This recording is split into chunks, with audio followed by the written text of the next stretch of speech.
왜 나는 멀쩡할까? 어느 날 문득 이런 생각이 들었습니다. 전에는 이것이 하나도 이상하지 않았는데 언제부터인지 이것이 참 놀랍다는 생각이 들었습니다. 왜 나는 멀쩡할까? 내 나이 되기 전에 이미 세상을 떠난 이들이 부지기수인데 왜 나는 멀쩡할까? 건강검진 받으러 병원에 간 적이 있습니다. 병원엔 참으로 많은 사람들이 있었고 별의별 의료기구들이 다 있었습니다. 그게 다 필요한 아픈 사람들도 많았습니다. 입원실마다 아픈 이들로 가득가득했습니다. 그런데 왜 나는 이렇게 멀쩡할까? 고속도로를 달릴 일이 있었습니다. 고속주행을 하며 문득 이런 생각이 들었습니다. 이러다가 타이어가 펑 터지면 어떻게 되지? 내가 잠깐 졸기라도 한다면 이 커브길에서 어떻게 될까? 아니 나는 정신 바싹 차리고 잘 달리지만 어떤 멍청한 차가 졸다가 아차 싶어 저 중앙선을 갑자기 넘어 내 앞으로 달려들면 어떻게 되지? 남편이 부산으로 출장을 떠났습니다. 부인은 집에서 우연히 교통방송을 듣던 중에 경부고속도로에서 차 한 대가 고속도로를 거꾸로 즉 역주행하고 있으니 조심하라는 방송이 나옵니다. 부인은 남편에게 급히 전화를 합니다. 여보 조심해요. 지금 당신이 달리고 있는 고속도로에서 차 한 대가 고속도로를 거꾸로 타고 있대요. 조심하세요. 그러자 남편이 소리칩니다. 으씨 한 대가 아니야 100대도 넘어. 누가 역주행하고 있는 겁니까? 매일같이 사고로 사망하는 이들의 뉴스 시간에 들려오는데 그들은 왜 똑같은 길을 달렸는데 그냥 가버리고 나는 멀쩡하게 남을까요? 경찰청 통계를 보니까 지난해 교통사고 사망자가 2,521명이 부상자가 27만 8,482명이었습니다. 매일매일 교통사고로 7명이 죽었고 763명이 부상당했다는 뜻입니다. 그런데 왜 나는 멀쩡할까요? 나는 내가 잘나서 그런 줄 알았습니다. 내가 건강해서, 내가 지혜로워서, 내가 조신해서 그런 줄 알았습니다. 내가 덤벙대지 않아서, 내가 침착해서 그런 줄 알았습니다. 그런데 정말 그럴까요? 아람의 군대가 쳐들어왔습니다. 그런데 그때마다 아람의 군대는 번번이 실패합니다. 아람의 군대는 강대국이고 이스라엘은 약소국이기에 군사력으로 비교하면 상대가 되지도 않는 상대입니다. 그럼에도 아람의 군대는 늘 군사를 동원하여 이스라엘을 침공하면 실패하곤 합니다. 왜요? 어떻게 알았는지 군대가 가는 길목마다 이스라엘 군대가 먼저 매복하고 있다가 자기들 치는 것이었습니다.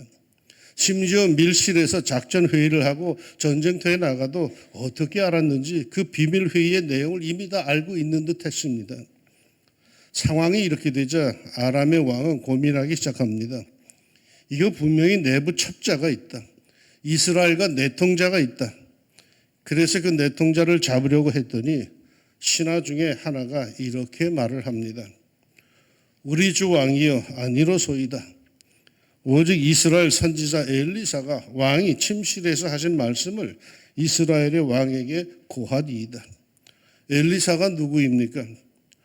바로 그 아람 군대의 장관이었던 나병 환자 나만을 고친 능력의 선지자 아닙니까? 군대는 그 엘리사를 경험해 봤기 때문에 두려워하고 있었던 거죠. 그러나 왕은 교만하여 그것을 대수롭지 않게 여기지만 군대는 엘리사가 두려웠습니다. 이에 교만한 아람 왕이 엘리사 체포 명령을 내립니다. 어느 곳에 엘리사가 있다는 정보만 얻으면 급습을 하여서 엘리사를 잡아오란 거죠. 그러던 중에 정보가 올라옵니다. 엘리사가 도단에 있다 하는 겁니다. 도단은 북이스라엘의 수도 사마리아에서 동북편으로 19km 떨어진 곳에 있는 성읍입니다. 다메섹에서 애굽으로 내려가는 대상들의 통상 통로에 있고 그 옛날 요셉이 형들에 의해 애굽 대상에게 팔린 곳이기도 합니다. 그만큼 도로가 잘 되어 있다는 뜻이고 군대가 아주 신속히 이동할 수 있다는 뜻이기도 합니다. 정보를 입수하는 왕은 좋은 기회다 싶어서 신속하게 군대를 도단으로 이동을 시켜서 엘리사의 집을 둘러싸게 하였습니다. 다음날 아침 하나님의 사람 엘리사의 사환, 즉 엘리사의 종이 일어나 집 밖에 나갔다가 혼비백산하여 뛰어들어옵니다. 아람의 군대 군사와 말과 병거가 도단 성읍을 에워싸 둘러싸버렸기 때문입니다. 얼마나 두려웠을까요? 그 종이 엘리사에게 한탄을 합니다. 아, 내 주여, 우리가 어찌하리이까? 절망적인 한탄입니다. 도망갈 길이 없습니다. 피할 길이 없습니다. 이제 앉아서 고스란히 당할 수밖에 없습니다. 개미 한 마리 빠져나갈 길이 없는데 어떻게 한단 말입니까? 이때 하나님의 사람 엘리사가 말합니다. 두려워하지 말라. 우리와 함께한 자가 그들과 함께한 자보다 많으니라. 도대체 누가 자기들과 함께 했다는 걸까요? 이에 엘리사는 기도합니다. 여호와여, 원하건대 그의 눈을 열어서 보게 하옵소서. 자기 종의 눈을 열어달라고 기도합니다. 그랬더니 여호와께서 그 청년의 눈을 여심해 그가 보니 불말과 불병거가 산에 가득하여 엘리사를 둘렀더라. 매우 중요한 사실을 한 가지 알 수가 있죠. 하나님께서는 당신의 백성을 이렇게 하늘 군대로 보호하신다는 사실입니다. 특별히 주님께 충실하는 자들을 어려운 위기 속에서 보호하신다는 사실입니다. 그러나 아주 많은 경우 우리는 하나님께서 하늘의 군대를 동원하여 자신을 지키심을 깨닫지도 보지도 느끼지도 알지도 못하고 넘어간 경우가 참 많습니다. 달리 말하면 우리는 불말과 불병거를 보지 못하고 살고 있다는 거죠. 나를 두르고 있는 하나님의 보내신 불말과 불병거를 보지 못하고 살았습니다. 그저 발등에 떨어진 불만 보고 사느라고 신령한 그 힘, 불말과 불병거를 못 보았습니다. 먹고 살기 바쁘다는 핑계로 기도도 제대로 하지를 못했고 늘 허덕이며 신령함의 세계를 쳐다보지도 못하고 그저 땅 밑만 바라보고 살았습니다.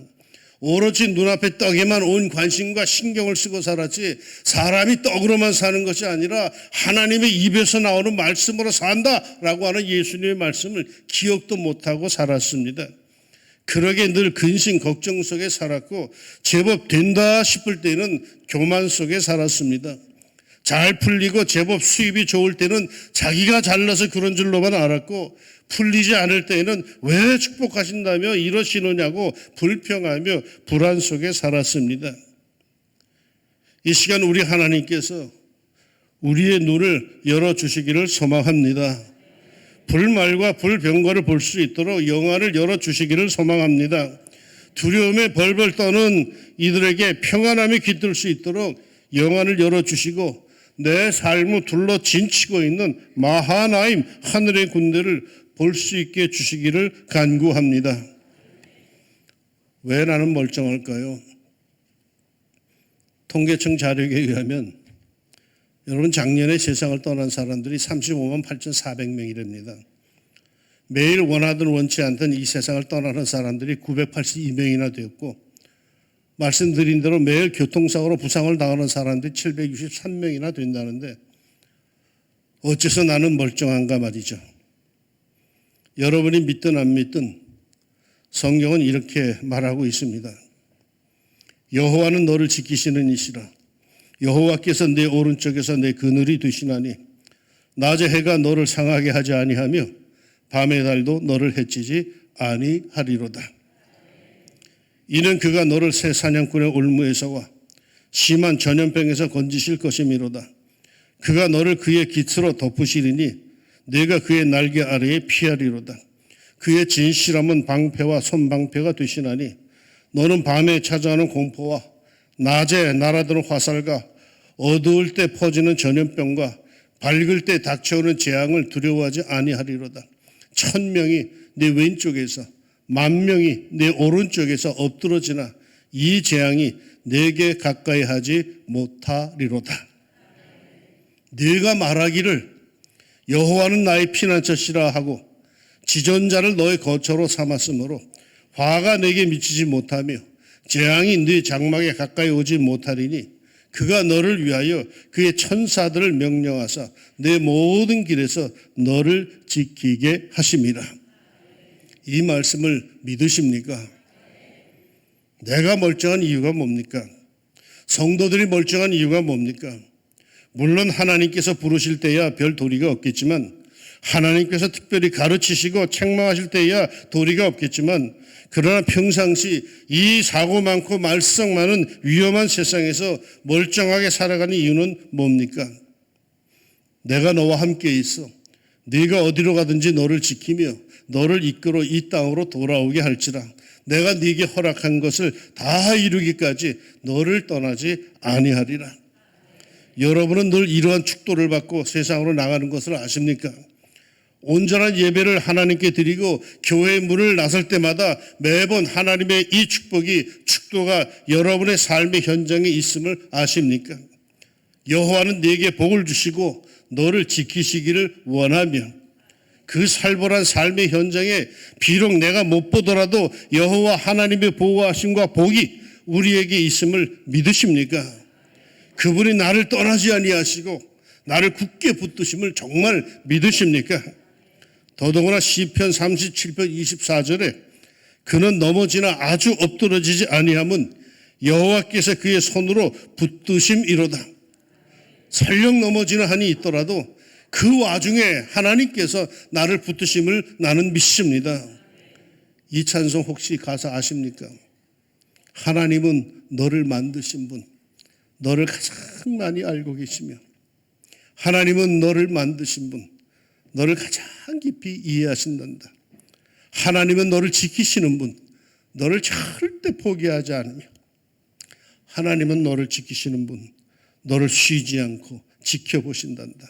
그의 생각 셀 수 없고 그의 자비 무궁하며 그의 성실 날마다 새롭고 그의 사랑 끝이 없단다. 어느 목사님이 새벽기도 가다가 골목에서 강도를 만났어요. 무참히 얻어맞고 갖고 있는 성경 찬송 가방을 빼앗겼어요. 강도는 아마도 그 가방이 돈가방인 줄 아는 모양입니다. 숱하게 얻어맞고 예배당에 들어와 주님 앞에 무릎을 꿇은 목사님, 울면서 회개의 기도를 드렸습니다. 하나님, 나는 그 길을 20년 동안이나 다녔습니다.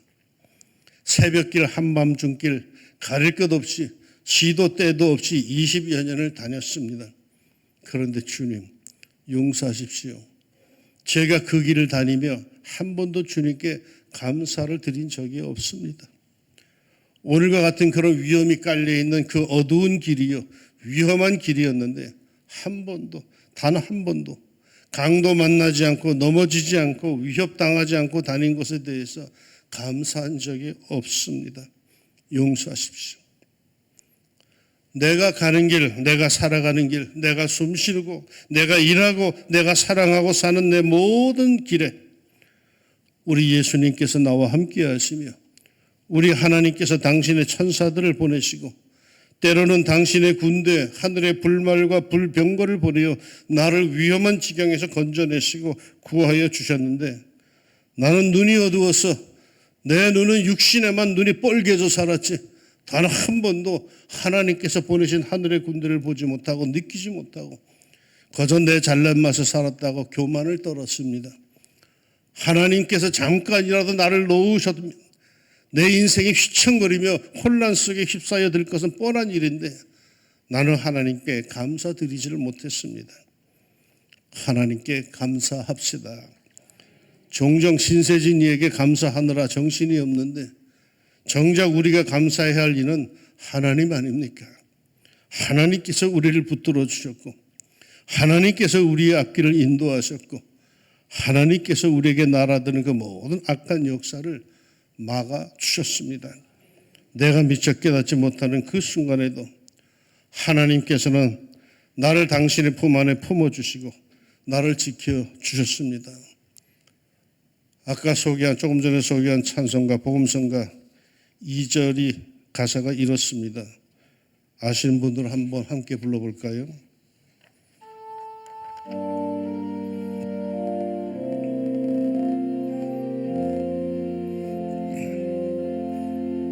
하나님은 너를 원하시는 분, 이 세상 그 무엇 그 누구보다 하나님은 너를 원하시는 분, 너와 같이 있고 지퍼하신단다. 하나님은 너를 인도하는 광야에서도 폭풍 중에도 하나님은 너를 인도하는 푸른 초장으로 인도하신단다. 그의 생각 알 수 없고 그의 자비 무궁하며 그의 성실 날마다 새롭고 그의 사랑 끝이 없단다. 그의 생각 셀 수 없고 그의 생각 셀 수 없고 그의 자비 무궁하며 그의 성실 날마다 새롭고 그의 사랑 끝이 없단다. 아멘. 나는 왜 멀쩡합니까? 엘리사의 종은 보지를 못했습니다. 그러게 알지도 못했습니다. 오직 육신의 눈앞에 펼쳐진 것만 보고 판단했을 뿐 그는 보지 못했습니다. 그러나 하나님의 사람 엘리사가 기도로 그의 영안을 열어줄 때 비로소 하나님의 군대를 보게 됩니다. 두려워 떨고 있는 자신을 둘러싸고 있는 하나님의 군대, 불말과 불병거를 보게 됩니다. 나는 이 말씀에서 한없는 부끄러움과 감사를 느낍니다. 맞습니다. 우리도 이 엘리사의 종과 같았죠. 그러게 사실 영안을 열어 믿음의 눈으로 하나님의 군대를 보기 전까지 오두방정을 떨며 세상사에 흔들렸습니다. 아니 어떨 때는 자신의 인생에 다가온 위험과 위협도 알아채지 못한 채 태연하게 걸어갔습니다.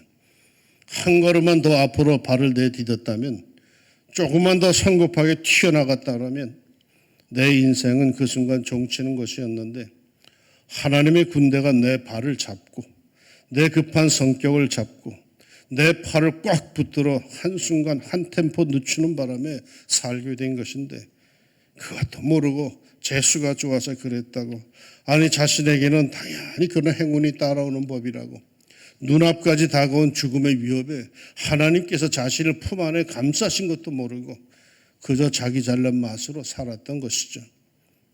내가 미처 모르는, 내가 미처 보지 못한, 내가 미처 깨닫지 못했던 위험의 순간들이 그 얼마나 많았을까요? 그야말로 사망의 음침한 골짜기를 살아가는 나에게 그런 위험의 순간이 얼마나 많았을까요? 모르고 살았습니다. 모르고 살았습니다. 하나님의 은총의 손길을 모르고 살았습니다. 그러니 감사는 무슨 감사를 제대로 드렸겠습니까?